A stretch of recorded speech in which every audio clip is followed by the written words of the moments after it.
Hey YouTube! We finally got to the end of this 3-part series about the Dell Optiplex PC, and I know I promised a showdown between the Intel ARC A310 and the Quadro T400, but unfortunately, the showdown has been cancelled.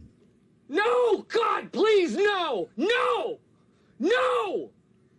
No! I really wanted to see how those would compare, but as soon as I finished working on the A310, this PC just wouldn't work with any GPU anymore. I tried some GPUs that I know that are working on this Optiplex, but I couldn't get any video signal out. The PC works just fine without a card in the PCIe slot, and I do get video output from the iGPU, so I'm guessing either the motherboard might be having some issues with that slot, or most likely, the power supply might be failing. Either way, I just decided to move on and we won't be testing the T400. Let's take a look at the specs for the Intel ARC A310. We have the Xe HBG architecture with the base clock at 1750 MHz. It has 4GB of GDDR6 memory with a 64-bit bus and bandwidth up to 124GB per second. Memory clock goes up to 2000 MHz on a PCIe 4x8 running on a TDP of about 30 watts. For this testing, the idea was to do a more gaming-centric review, and for that reason, I chose to use Bioshock to do all the testing. For those who aren't really familiar, this is a gaming-focused Linux distro, which has basically a lot of the functionalities that SteamOS has. You do have a variety of options to install Bioshock, and for our purpose today, we will be doing a KDE desktop install instead of having the PC booting directly into Steam, since we are looking for a full desktop experience. Needless to say, we all know that for daily usage, this GPU will work just fine, mainly for video streaming. Intel's video decoders are really powerful, and this GPU is a powerhouse for media playback, which is why I decided to get it for my personal media server. Before we get started on the gaming testing, I want to point out this GPU is PCIe 4.0, but we are limited to 3.0 due to the motherboard we are working with and the CPU as well.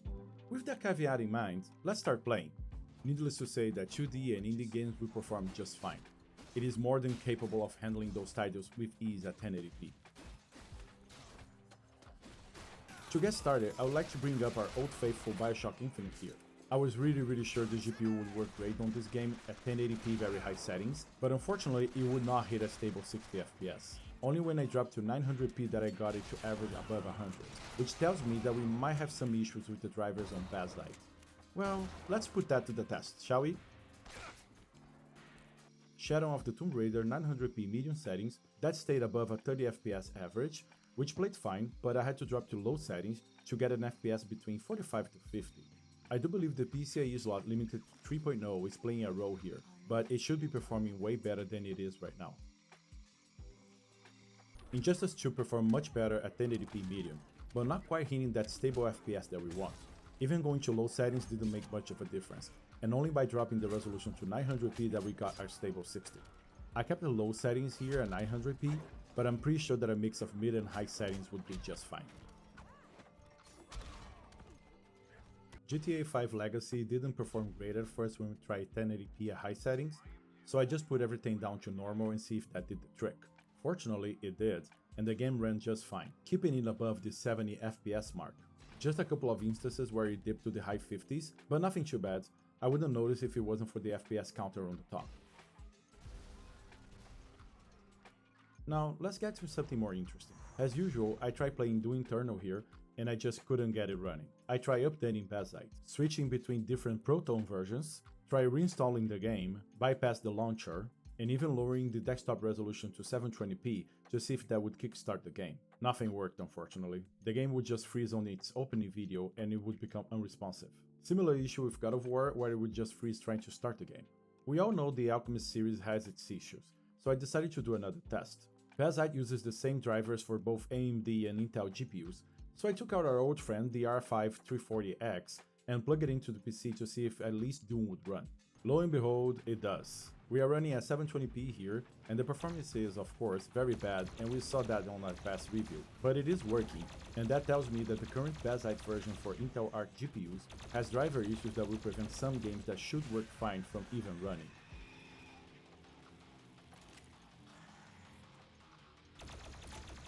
Now let's get to some emulation.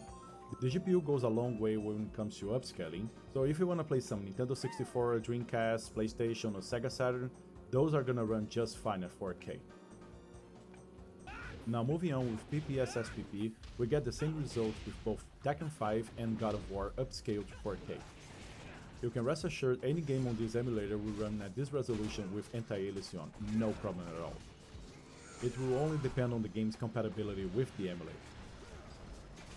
Now moving over to Dolphin. Starting with GameCube, we are running F-Zero at 1440p and the ARC GPU isn't breaking a sweat.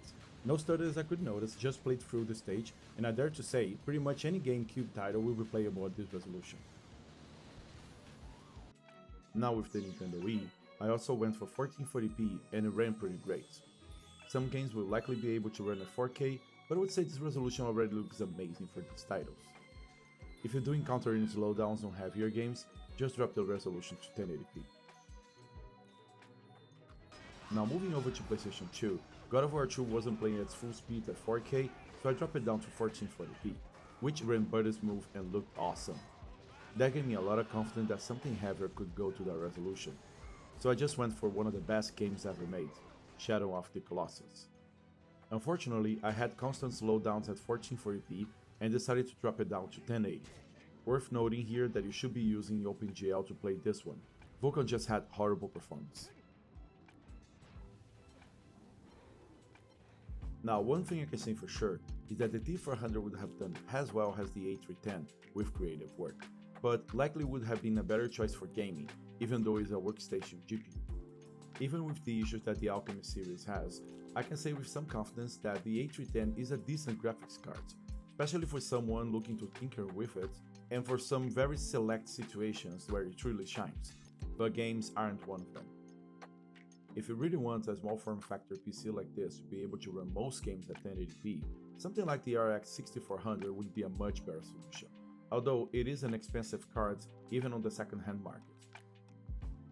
In the end, this PC isn't really supposed to be a gaming machine for a lot of reasons, but mainly due to its poor airflow design and limited options for upgrades. Still, a unit like this would serve most people looking for a basic computer that will deliver a solid and reliable performance. Even today, a 6th gen Intel i7 is still a very capable and functional CPU that mostly gets the job done, even without a discrete GPU. Units like this one flood the second-hand market constantly, and you should be able to find something at a great price. And with that, we wrap up our series on this little PC. It took me a minute and we hit a small bump at the end, but the main idea of testing this PC and seeing what could be done with it has been achieved in the end, and I'm happy with the results that we got.